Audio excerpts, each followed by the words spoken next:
Hey, what is up all my social climbing friends? It's Dustin and I'm back with another video. Now this video is going to be more of a life update. I would love to be able to come on here and talk about Jeffree Star and him and these yaks and all that different stuff and the conspiracy theories that are surrounding Jeffree Star right now, because a lot of people are interested in that. I'm just not. But I wanted to come on here and kind of talk about kind of like the stages of grief that I'm seeing Nick go through, because this is a very difficult thing. As you guys know, Nick's mother passed away from COVID, and it has been quite a trying experience. Seeing somebody that you love, knowing that you can't do anything to help them or relieve any of the pain that they're going through, is one of the most difficult things that I've ever been through. I've lost people that have been close to me. I've lost a brother, I've lost a sister, but I don't think that there's anything quite like losing a mother or a parent, a father, anything like that. Luckily, my parents are still hanging on. They're still here, but they do have COVID as well, unfortunately, because just the world is crazy, and my brother thinks that it's a good idea to go out into the world and then bring that shit back home to my parents. So I'm dealing with that. My sister-in-law has been in the hospital as well, with COVID. So it's a very serious matter, and a lot of people are not taking it serious at all in the way that they should. And I'm not going to edit this video because this is just my random thoughts. Currently right now I'm sitting in the parking lot of Nick's doctor's office. He's getting some work done. He's getting his lips and stuff done to make himself feel a little bit better. And if that's what will make him feel a little bit of comfort, spending some money, getting his face work done, I'm all for it. This whole experience has been like really eye-opening to all the different things that go into death. Like, you know, as a child, you have people pass away and you see your parents handle business and things like that of relatives.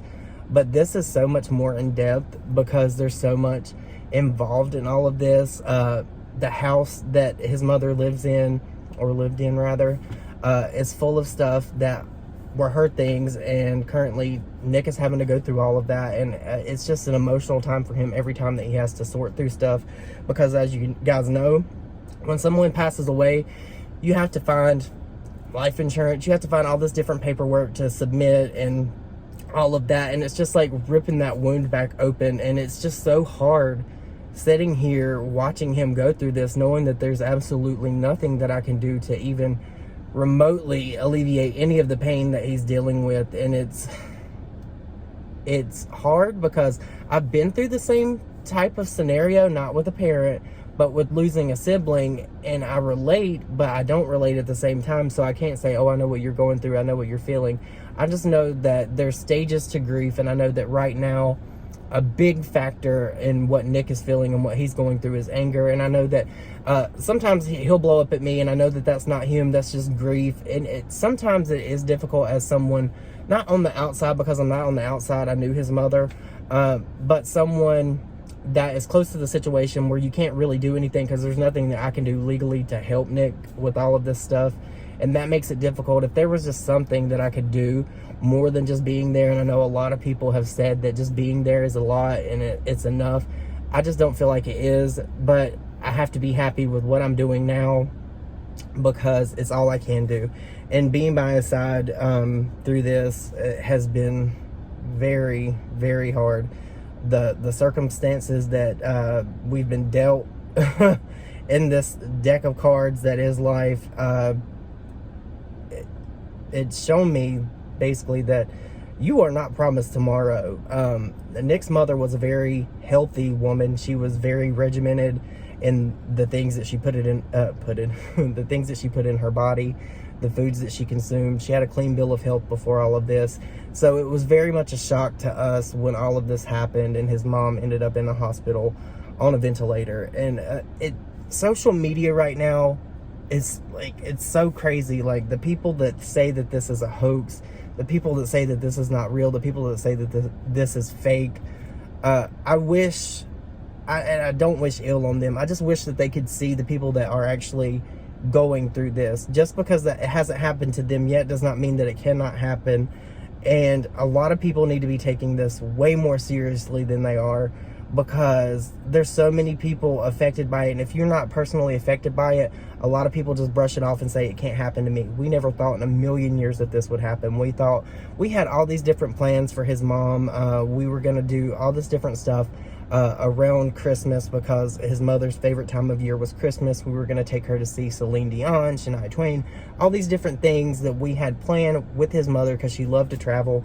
And now we can't do them because she's not here, because this virus has taken her away from us. And just being in this situation now has opened my eyes to so much. Like, I come on here and like the vast majority of things that people say about me, I don't really care about.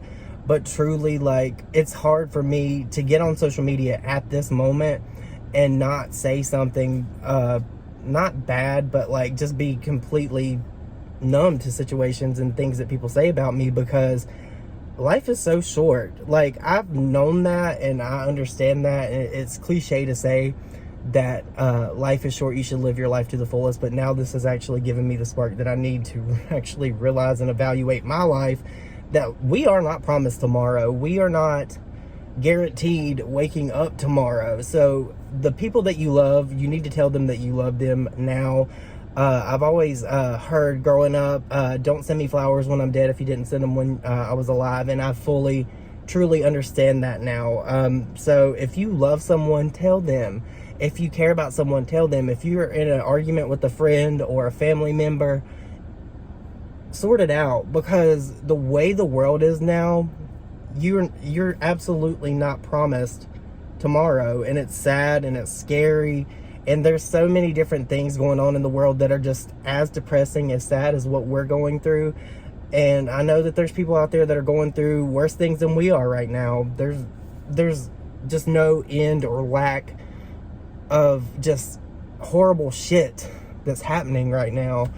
And I wish that I could change it, but I can't. And we all basically, we do have the ability to help one another with this vaccine. I don't want people to think that I'm trying to force a vaccine on people, because if you don't believe in it, you don't believe in it. But honestly, seriously, like, if you care about the people around you, please do your part.